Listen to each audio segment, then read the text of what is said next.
Arthur, si une fille te tape, est-ce que tu la tapes en retour? Bah non, si une fille ou même qui que ce soit me tape, ça suffit pas pour que je m'autorise à taper en retour. Au passage, merci pour vos questions, n'hésitez pas à m'en poser d'autres et à vous abonner pour avoir les réponses. Ça m'est arrivé de me faire taper par une ex qui avait très mal pris notre rupture et qui m'avait littéralement roué de coups. Entre autres, elle m'avait aussi déchiré la chemise que je portais à ce moment-là et envoyé 3 verres d'eau dans le visage. Ouais, 3 verres d'eau, elle faisait des allers-retours avec la salle de bain. Et non, 100 fois non, je l'ai pas tapé en retour. Parce que ses coups étaient pas assez forts pour m'infliger des dégâts. Donc il me suffisait de me protéger pour me défendre, j'avais pas besoin d'en faire plus. Quand ensuite elle a voulu détruire ma carte de crédit, ce que je pouvais pas laisser faire, bah même là je l'ai pas frappé non plus, je l'ai juste maîtrisé sans lui faire mal pour l'en empêcher. Ça n'a aucun sens de dire on m'a tapé donc je tape en retour, ça suffit pas comme justification. Si vraiment un jour tu tapes qui que ce soit, faut vraiment que t'aies une très bonne raison de le faire, genre t'as vraiment pas le choix et c'est ton seul moyen pour te défendre, mais sinon taper pour taper, c'est débile. Et au passage, j'ai le plus grand mépris pour ceux qui tapent les autres uniquement parce qu'ils se laissent emporter par leur colère. Parce que ça, c'est pas se conduire en homme, c'est se conduire comme un enfant capricieux. Sénèque avait d'ailleurs un petit surnom pour désigner ceux qui, comme ça, savaient pas trop contenir leur colère. Il appelait ça des incontinents, et je trouve la comparaison avec des enfants qui se pissent dessus très bien trouvée.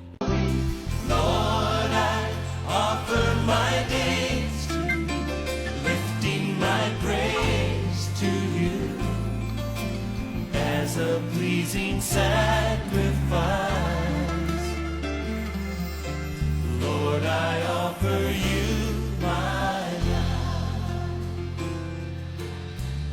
Things in the past. Things in the past. Things yet unseen. Wishes and dreams that are yet